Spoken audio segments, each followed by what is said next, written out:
Welcome to MetalCanyon's channel. Welcome everyone. Welcome to another review. This is MetalCanyon and we'll be checking out Star Control Origins by Stardock. Let me preface this that I am a huge fan of Star Control 2. You know that probably if you've been watching my channel. I even have a Let's Play of Star Control 2. I did a live... Well, that was sort of a Let's Play. It was a live stream of Star Control 2. And I always wanted a proper sequel of Star Control 2. Now, we didn't get it with Star Control 3 because it was kind of weird. And we didn't get it with Star Control Origins because, well, Star Control Origins isn't really a sequel. It's sort of an alternate universe of Star Control 2. Or should I say it's like a reboot. Now, there's various reasons because of that. There's also still a lawsuit going on between Stardock and the Paul Reiche and what's his other name? Oh, bloody hell, I apologize. Between the original creators of Star Control 2. I'm not going to go into that. I'll just say this right now. I'd also appreciate, no arguing in the comments about that. I'm just going to be looking at Star Control Origins as a game. Now, I've already done a short little preview of the fleet battles, as they're called here, which is basically Super Melee from Star Control 2, but of course with, Star Control Origins ships. And I was not very happy about it because it looked too cartoony and didn't feel right. So has this improved? Well, let's first go into the actual game and we'll see how everything goes. Let's load it. Oh yeah, before I do, I really wanted to show you this in the options. I love this. I don't know why I find it so funny. Texture and shade detail. Okay, you've got great, good, meh, and bleh. I don't know why I find that so funny. Great, good, meh, bleh. Okay, let's load. Okay, so here we are. We are in Sol, in our own star system. Now, it is what it is today. Everything needs to be 3D, obviously. We are in modern times. Everything was drawn in Star Control 2. And does anyone remember the puppets? I mean, obviously you do if you've played Star Control 3, but they've used stop-motion puppeteering for all the aliens talking. It's pretty amazing. Anyway, so, Star Control Origins. Now, this game, pretty much... is a sort of a, like I said, a reboot of Star Control 2, but with completely different aliens. You won't really see any of the original aliens in this game, apart from maybe one little exception, but I'm not going to spoil that. Also, talking about spoilers, if you want to play this game yourself, you should probably be careful because I'm here after the actual ending of the game. So, on the star map, you'll see where the aliens are and so on and so forth. Anyway, let's go to Star Control over here to the star base and actually talk to them. Loading. And you'll see what's what. Obviously, a very big part of the Star Control games is talking to aliens. Welcome back, Captain. And, of course, like in Star Control 2, at least in the 3DO version, everything is voiced. And, like I said, the aliens, or, well, the humans in this case, when you talk to them, are 3D, which is pretty cool. Everything is sort of cartoony, and even though I didn't quite like that, like a year ago in the Fleet Battles preview, I actually do really like the style they went for, and a lot of the aliens look really, really cool. I will show you some of them, because there's quite a few here in the solar system. Now, obviously, like in the Star Control 2, you've got a bunch of dialogue options. What do you think I should do next? It's really up to you. You've proved your judgment 100 times over by now. But if it was up to me, I like the idea of checking in with our allies. Even maybe have a chat with the aliens who never liked us that much. With the Scribe in retreat, we have a real chance to build something positive in their place. And if we want to do better than they did, we should do it with the cooperation of our friends.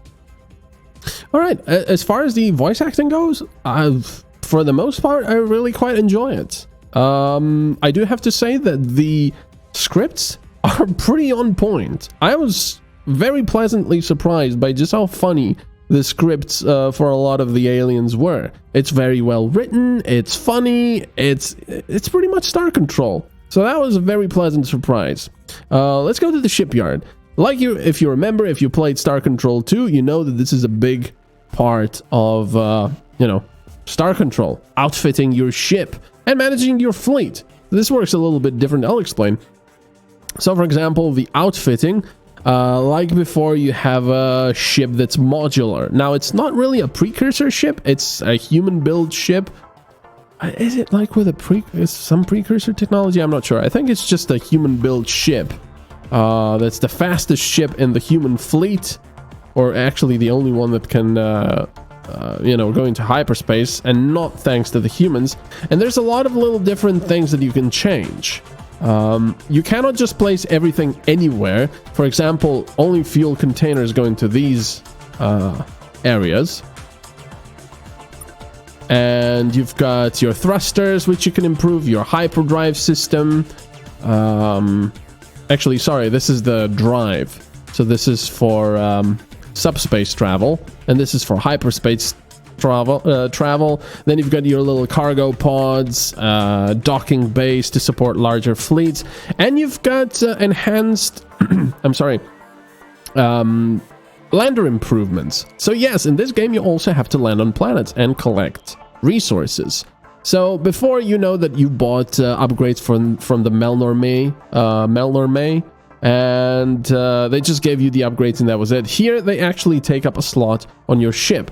And all of these are lander upgrades. So, I want thermal heat shields, toxic heat shields, and so on and so forth. So that's pretty interesting how they did that. And of course, through the course of the game, you will find new technology to put on, new hyperdrives, various weapons, and so on. So that's pretty cool. And here are my officers. And of course, like before, you've got resource units, and bloody hell do I have a lot of resource units. I also have a much expanded cargo bay, which I, did in the outfit, more crew, and so on. So, if we go to the trade, this works a little bit differently than how Star Control 2 did it. So, for example, in Star Control 3, you came to your, base commander, and they just offloaded all the resources and gave you resource units for that. Now, here it's a little different. When you actually get cargo, when you get normal stuff, you can sell it, which will sell all the conventional items, but it will leave you with these exotic items and the radioactive ones. Now, I was kind of confused about that at the beginning, but later on, Anything else, Captain? It turns out. Go get him, Captain. It turns out. Whoever or wherever yes. M might be. It turns out that you sometimes need some of the resources or minerals or whatever for some of the quests. So, in a way, it's a little bit annoying because you start stockpiling, if you're like me, stockpiling certain, rare materials, not knowing when you'll need them or if you'll need them. And it just takes up a lot of your cargo space. You can still sell them, of course, but there you go. Let me also show you another animal, aliens, the Mukei. I really like these guys. Let's hail them. And of course, load. Load times are... once it's in the RAM, it's fine. But of course, I also did not install this on an SSD, so it will take longer. Many large and delighted Bubbles Federation member. You did it! You stopped the execution! We're going to, you should yeah. check in the console on MetalCanyon. They'll certainly want to thank you personally. But see, this is like the kind of stuff you'll be meeting in Star Control Origins. It's really a lot of fun. I don't want to show you the others because I want you to experience it yourself. And you also didn't see that second sentence she did because it's kind of spoilery. So anyway, let's go into hyperspace a bit. And while I do, hyperspace works pretty much like in Star Control 2 with a few exceptions. I really like the music in this game. So, if you don't want too many spoilers, close your eyes now, because we're going to the map. Okay, ready? We're going to the map. Boop.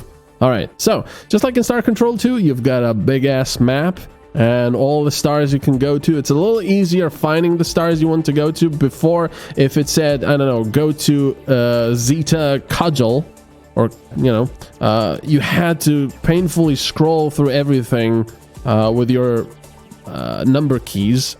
I mean, not number keys, arrow keys, and find that star. And of course, usually you got, you know, they told you where it was, roughly. But now, if you want to go to Zeta Cudgel, you just type it in. Zeta Cudgel. There we go. And there it is. So that's a lot easier finding them now. There's still a few... Let me see. Can I do this? Cudgel. Yeah, I can do this. Okay, never mind. Okay, so I still have the range of my fuel where I can go. And you see that it's not really that much, but...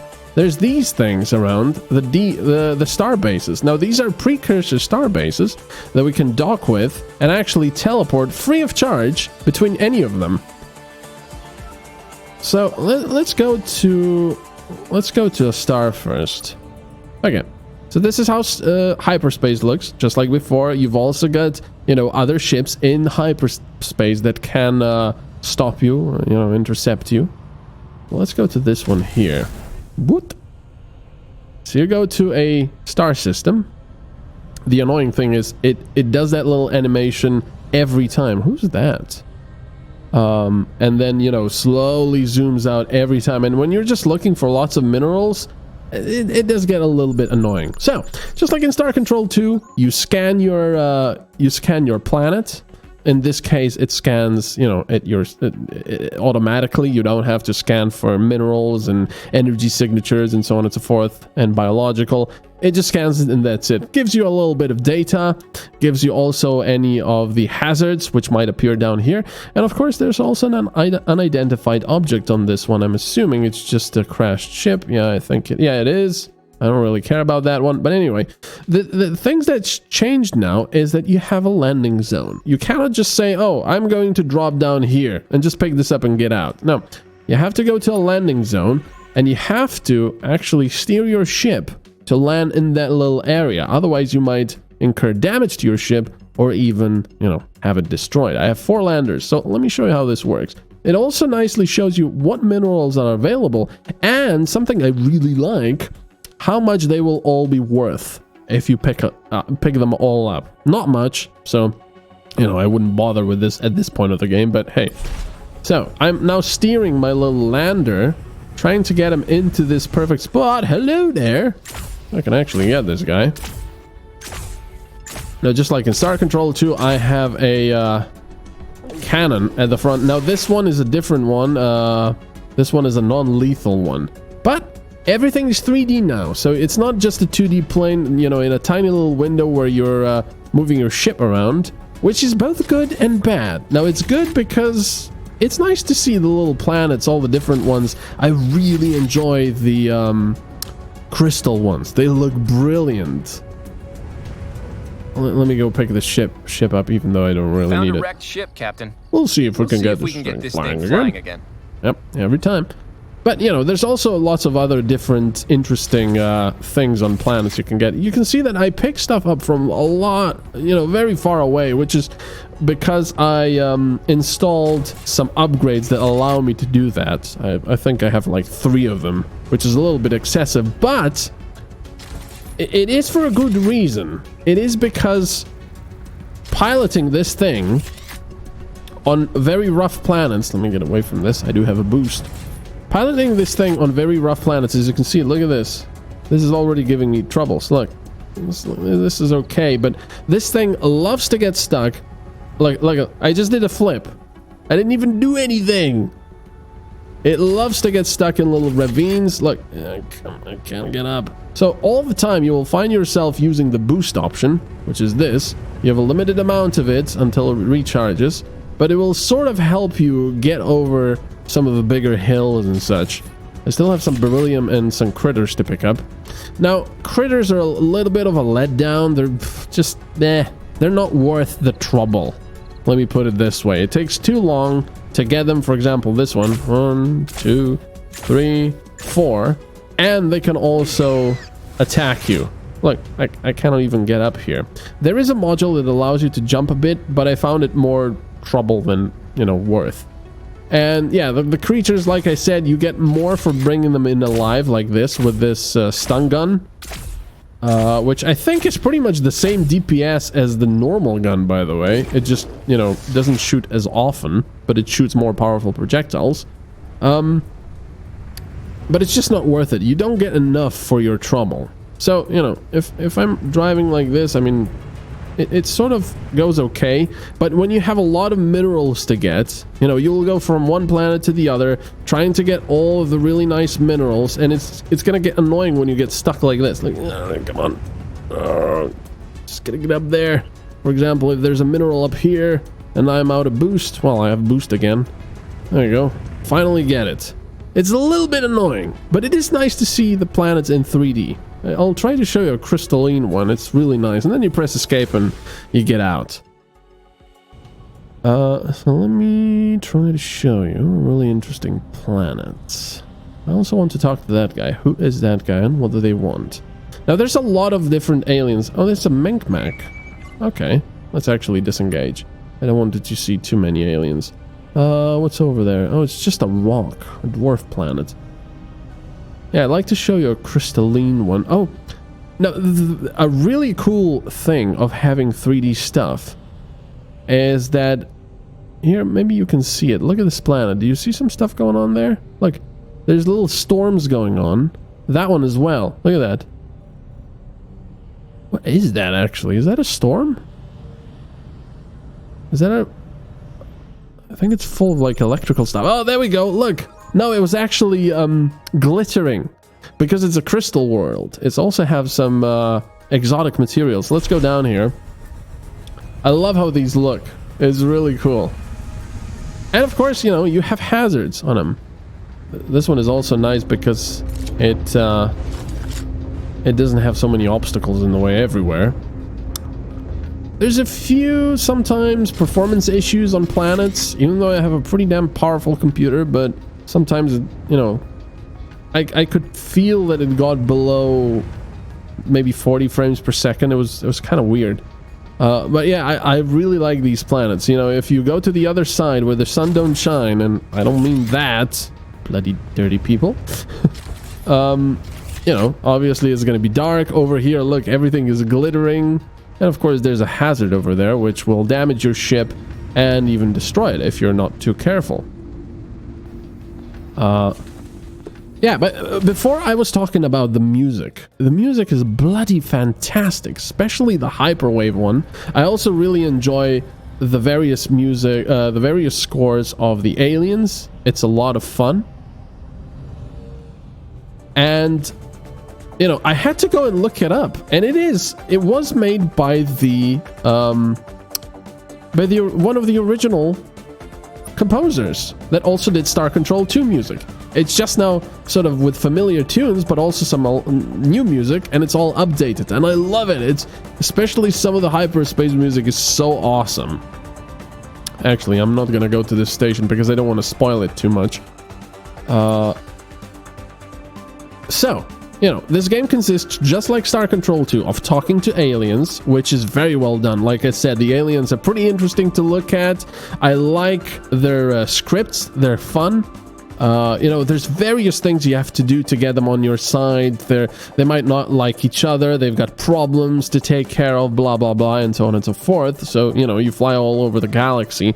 And I have to say, I haven't visited even half of these stars yet. There's a lot of them. It'll actually show you the stars that are darker you've visited, and the stars that are not, you have not. So there's not even 50%, no, not even 30% probably. I mean, there's a lot of stuff I haven't visited yet.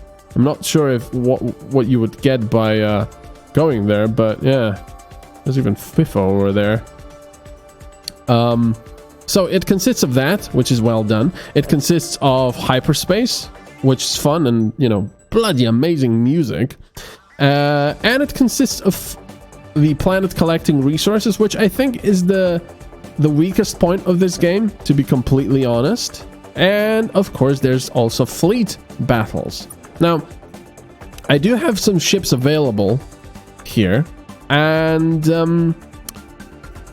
I don't know. I found that the Lexite Interceptor is really the one. It's sort of the ship that can do it all, even though it doesn't nearly have the amount of, you know, crew the others have.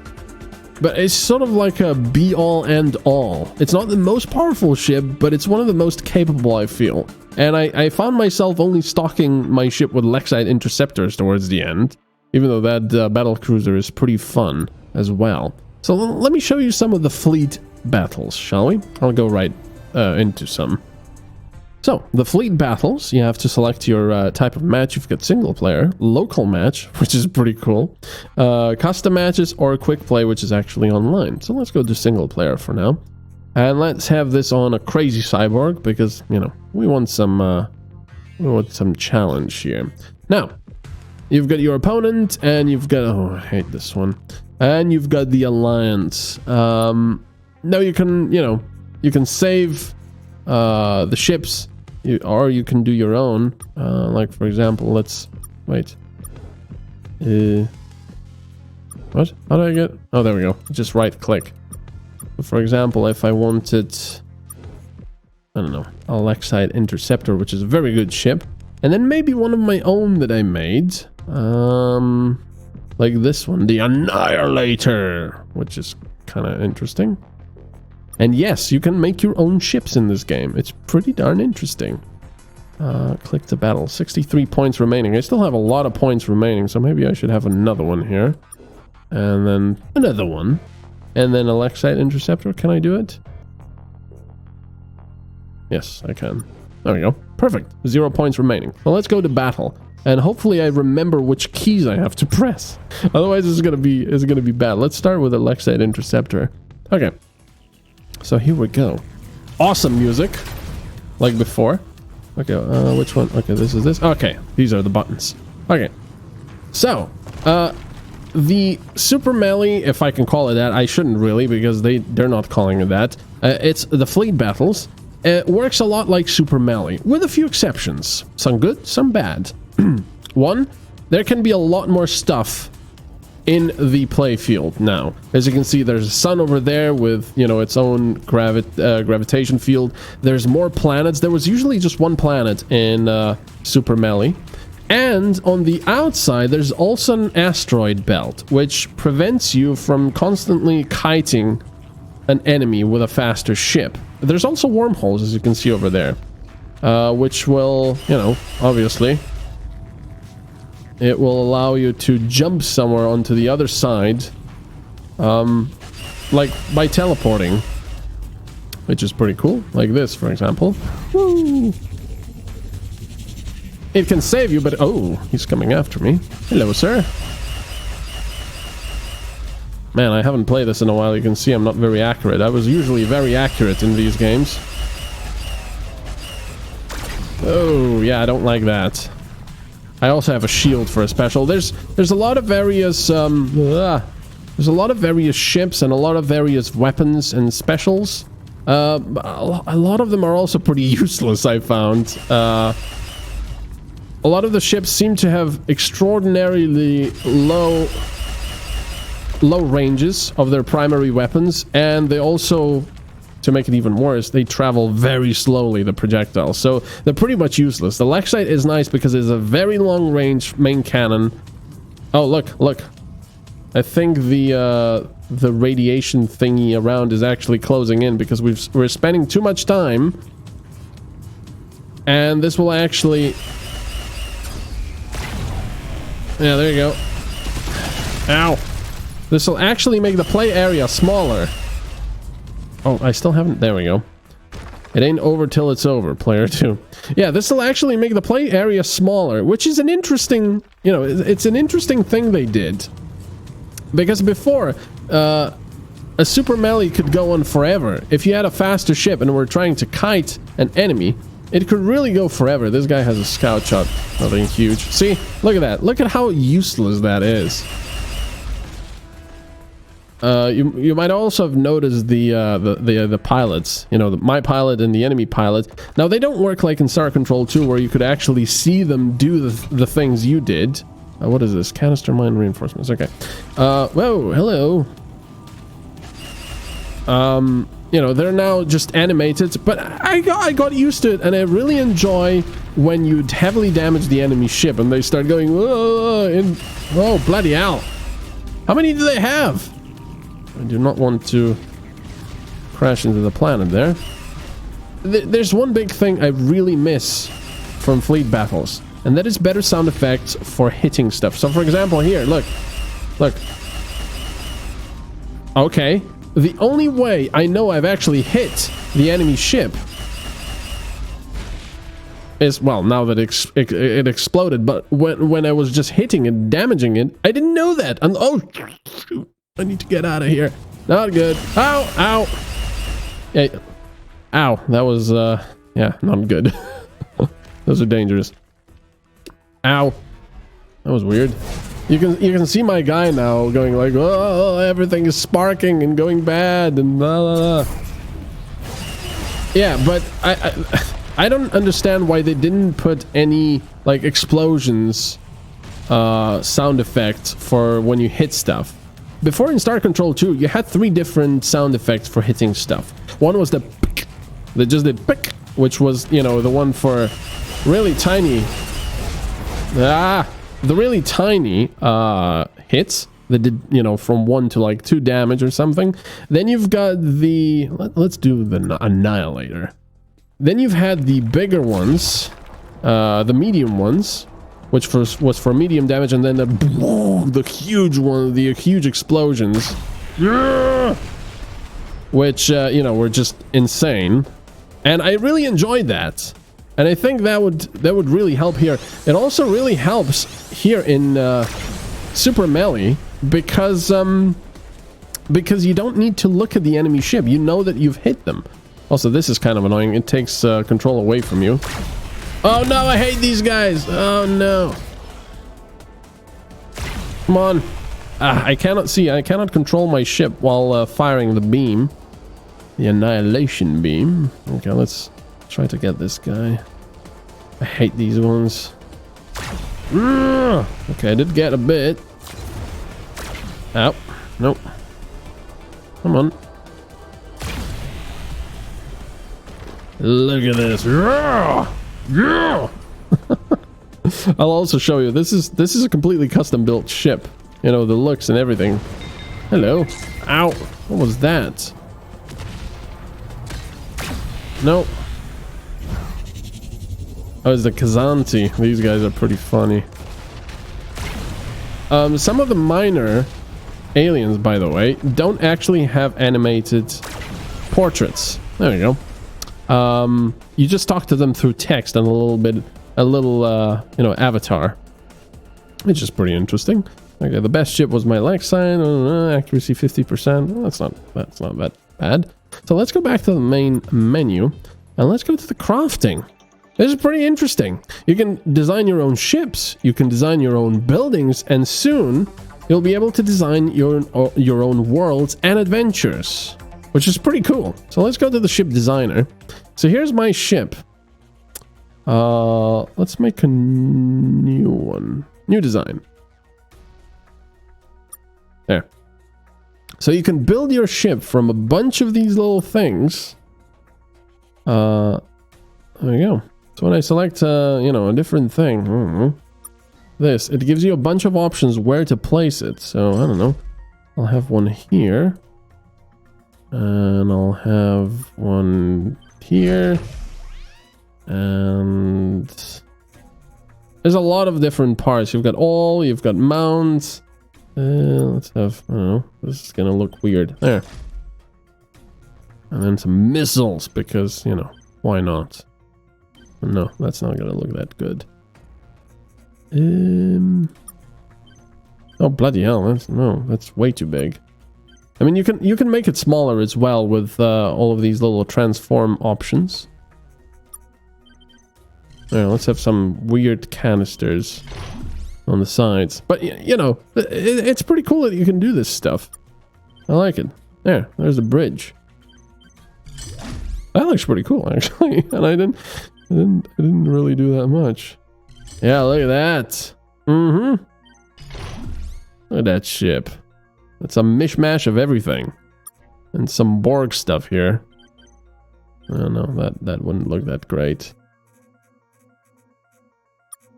There, have a and then of course you have the mounts, which is kind of weird. You've got engine mounts where, you know, the engine stuff will be coming out of. I mean, the engine trails. I don't really understand fully how these works. There's the modules. Primary weapon is going to come out of that, I suppose. Secondary weapon is going to be here. And there's a thruster mount. I suppose it's going to be here. I should really turn these around, but it doesn't matter. Alright, so let's go. Wait, what? Oh yeah, because now I have to save the design as, you know, blah. There you go. You can also do the description. And now you can outfit it. Now outfit it with weapons, with special abilities, and also thrusters and engines. And it'll, you know, as you add better stuff to it. So for example, let's do that as the main one. Let's do secondary of, I don't know, rear missile, and thrusters some these guys, so he's not completely crappy. And there we go. So this will cost 17. Yeah, that doesn't look too great.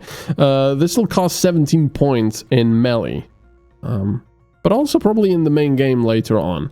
So that's pretty cool that you can do that. You can also do small size. Any invalid components have been unequipped.